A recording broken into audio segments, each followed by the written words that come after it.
Okay so बेटे, सो orbit वाला chapter हम लोग कर रहे थे और उसमें जो नेक्स्ट टॉपिक है that is thyroid eye disease, और काफ़ी ज़्यादा इंपॉर्टेंट चैप्टर है। और इस चैप्टर के अंदर या तो वो खुद ही इसके साइन सिम्टम्स को मेंशन कर देंगे या आपसे साइन सिम्टम्स पूछेंगे। बायलेटरल प्रोप्टोसिस का मोस्ट कॉमन कॉज एडल्ट्स के अंदर थायराइड आई डिजीज होता है। ठीक है, अगर बायलेटरल प्रोप्टोसिस एक एडल्ट में मेंशन की जा रही है और आपसे डायग्नोसिस पूछा हुआ है तो वो थायराइड आई डिजीज ही होगा। उसके बाद आपको ये साइन सिम्टम्स आने चाहिए। मैं आहिस्ता आहिस्ता आपको एसोसिएट या रिलेट कराती हूँ। सो पहला सिनेरियो पढ़ते हैं कि एक 30 year old young lady present करती है ओक्यूलर पेन के साथ, स्टेरिंग और फ्राइटेड अपीयरेंस ऑफ आई के साथ। तो ये जो स्टेरिंग और फ्राइटेड अपीयरेंस है ना, ये होती ही ग्रेव्स में है। There is a history of profuse sweating, उसको स्वेटिंग भी है, पैल्पिटेशंस भी हैं और वेट लॉस भी है। तो अब ये उसने सिस्टेमिक सिम्टम्स बता दिए किसके, हाइपरथायरॉयडिज्म के। ठीक है, विजुअल एक्यूटी उसकी नॉर्मल है लेकिन कंजक्टाइवल कंजेशन है। What is the most probable diagnosis, तो इसको हम ग्रेव्स ऑप्थेल्मोलॉजी भी कह सकते हैं, थायराइड आई डिजीज भी कह सकते हैं, या बेटे इसके लिए एक और टर्म यूज की जाती है जिसको कहते हैं एक्सोक्राइन एंडोक्राइन एक्सोप्थेल्मास। ठीक है, वो भी आप लिख सकते हैं। How will you examine and investigate this patient, सबसे पहले तो आपने इसकी हिस्ट्री लेनी है। हिस्ट्री पे आपने ऑक्यूलर सिम्टम्स के बारे में पूछना है और साइंस को खुद नोट करना है।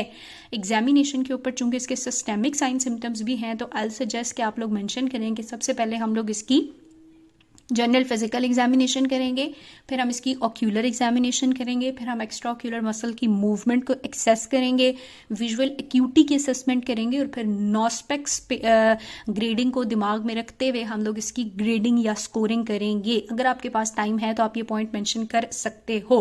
नेक्स्ट बेटे उसने पूछा हुआ है कि आपने इसको इन्वेस्टिगेट कैसे करना है। तो इन्वेस्टिगेशन के अंदर ना आपने दो चीज़ें मेंशन करनी है कि हम लोग इसकी थायराइड फंक्शन टेस्ट भी करेंगे और ऑक्यूलर टेस्ट भी करेंगे। थायराइड में हम इसका TSH करेंगे, T3 और T4 करेंगे और साथ में रेडियो एक्टिव आयोडीन अपटेक कर लेंगे। और जो ऑक्यूलर फंक्शन टेस्ट हैं उसमें अल्ट्रासोनोग्राफी, CT और MRI किया जाएगा। ठीक है, अल्ट्रासोनोग्राफी, CT और MRI कर लेंगे। डायग्नोसिस, क्लिनिकल सिम्टम और इन्वेस्टिगेशन पे ज़ाहिर बनाई जाएगी। What is your management at this stage. Management हमारे पास मल्टी स्टेप मैनेजमेंट है। सबसे पहले हाइपरथायरॉयडिज्म को ट्रीट करने के लिए हाइपरथायरॉयड की ड्रग्स दी जाएंगी, जैसे कि एंटी थायरॉयड ड्रग्स में कार्बोमेजोल या प्रोपाइल थायोयूरेसिल दी जा सकती है, रेडियो एक्टिव आयोडीन दिया जा सकता है बिफोर सर्जरी, और अगर बहुत स्वेयर है तो सर्जरी कर दें, थायराइडेक्टमी कर दें।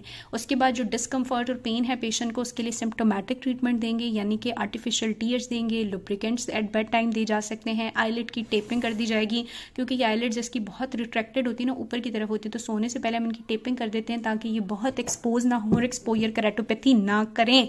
और साथ में बेटे हम टॉपिकल एनसाइड्स भी दे सकते हैं। अगर स्वेयर केसेस हैं तो थर्ड ऑप्शन आपके पास ऑर्बिटल डी कॉम्प्रेशन भी है। जब एक्सपोजर केराटोपैथी है, ऑप्टिक नर्व कॉम्प्रेशन है या एडवांस प्रोप्टोसिस है तो ऑर्बिटल डी कॉम्प्रेशन कर सकते हैं। साथ में एक्स्ट्रा ऑक्यूलर मसल्स की सर्जरी और आईलिड की सर्जरी की जा सकती है। तो ये एक मल्टी स्टेप मैनेजमेंट है।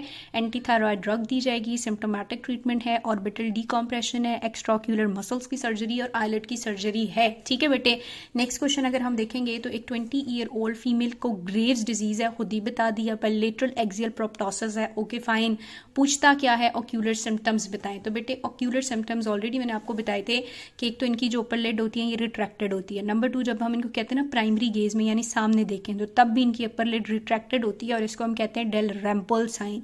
तीसरा बेटे इनकी एक फ्राइटेंड स्टीयरिंग अपीयरेंस होती है जिसको हम कहते हैं कॉशर साइन। ठीक है, जब हम इन्हें कहते हैं ना किसी चीज़ पे फिक्स करें, टेंशन अटेंटिव हो तो ऐसे लगता है घूर रहे हैं गुस्से में, दिस इज कॉशर साइन। उसके बाद बेटे जब मैं इनको कहूँगी नीचे देखेंगे, अपने ग्लोब को नीचे करेंगे तो अपर लिड जो है वो लैग बिहाइंड करेगी, this is known as von Graefe's sign. और इनफ्रीक्वेंट ब्लिंकिंग होगी, दैट इज स्टेलवेक साइन। ठीक है, तो यही ऑक्यूलर 5 साइन प्रेजेंट होंगे। रिट्रैक्शन ऑफ अपर आईलिड, क्यों, क्योंकि म्यूलर मसल ज्यादा काम करते हैं, ओवर रिएक्ट होते हैं।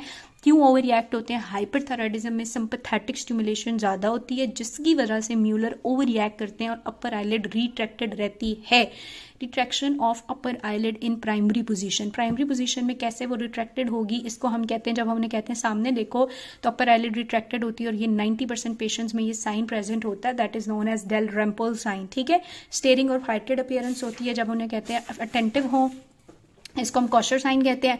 उसके बाद जब हम उन्हें ग्लोब को नीचे देखने का कहते हैं तो उनकी जो लिड है वो लैग बिहाइंड करती है, दैट इज वोन ग्राफिस साइन। और इनफ्रीक्वेंट ब्लिंकिंग होती है, दैट इज स्टेलवेक साइन। ठीक है, सो स्टेलवेक साइन, वोन ग्राफिस साइन, कॉशर साइन, डेलरैम्पल साइन और retraction of upper eyelid present होगा। ट्रीटमेंट ऑप्शन सेम है, एंटी थायरॉयड ड्रग दे दें, डिस्कम्फर्ट पेन को ट्रीट करें, एक्स्ट्रा ऑक्यूलर मसल की सर्जरी करें, आईलिड की सर्जरी करें, ऑर्बिटल डिकम्प्रेशन कर दें। एक मिडिल एज लेडी आ रही है और वो रिपोर्ट करती है आई डिपार्टमेंट के अंदर एक history of protrusion of right eye ball के साथ इन 10 days ड्यूरेशन उसकी आईलेट स्वॉलन हो रही है, इनकम्प्लीट क्लोजर ऑफ प्लेबरल फेशिया है along with decrease in vision. ठीक है, अब उसने यहाँ पे स्पेसिफिकली ग्रेव की मेंशन नहीं की, लेकिन हमारे जहन में ग्रेव आ सकता है, लेकिन ये थोड़ा सा इनकम्प्लीट सिनेरियो है ग्रेव के लिहाज से, इसीलिए उसने डिफरेंशियल डायग्नोसिस पूछ लिए। तो डिफरेंशियल डायग्नोसिस में चूंकि प्रोप्टोसिस है, स्वॉलिंग है, प्लेबरल फेशिया है, क्लोज नहीं हो रही है आईलिड यानी रिट्रैक्शन है, तो ये बहुत सारी चीज़ों की तरफ इशारा करती है, यानी कि स्वेल्विंग की वजह से या लिड स्वॉलिंग और इनकम्प्लीट क्लोजर की वजह से हम इसको ऑर्बिटल सेलुलाइटिस समझ सकते हैं। प्रोट्रूजन है, मिडिल एज वुमेन है और साथ में अगेन क्लोजर नहीं हो रहा, लिड रिट्रैक्शन है, तो थायराइड आई डिजीज हो सकती है, प्रोप्टोसिस हो सकता है, प्रीसेप्टल सेलुलाइटिस हो सकता है, या आइडियोपैथिक इन्फ्लेमेटरी ऑर्बिटल डिजीज हो सकता है। इन्वेस्टिगेशन बेटे इसमें सारी करनी है, ठीक है। इसमें हम ब्लड सीपी भी करेंगे, ESR भी करेंगे, साथ में थायराइड को रूल आउट करने के लिए T3 T4 TSH भी कर लेंगे, ऑर्बिटल सेलुलाइटिस को रूल आउट करने के लिए अल्ट्रासोनोग्राफी कर लेंगे, एक्सरे कर लेंगे और CT ऑर्बिट और स्कैन कर लेंगे, यानी ये जितनी भी डिजीजेज हैं इनको रूल आउट करने के लिए डिफरेंट इन्वेस्टिगेशंस कर ली जाएंगी, ठीक है। नेक्स्ट क्वेश्चन है, एक 30 ईयर ओल्ड फीमेल प्रेजेंट करती है axial proptosis of right I के साथ, ऑन एग्जामिनेशन वोन ग्राफी इज पॉजिटिव है, ठीक है। तो उसने साइन बता दिया, तो ऑब्वियस बात है this is Graves ophthalmology and there is upper lid retraction on straight gaze, सामने देखने पे। एक्स्ट्राओक्यूलर मूवमेंट्स भी रिस्ट्रिक्टेड थी, तमाम डायरेक्शंस में विजुअल एक्यूटी भी कम थी। What is the most probable diagnosis, इसको हम थायराइड आई डिजीज या एंडोक्राइन एक्सोप्थेल्मास भी कहते हैं या ग्रेव्स ऑप्थेल्मोलॉजी भी कह सकते हैं।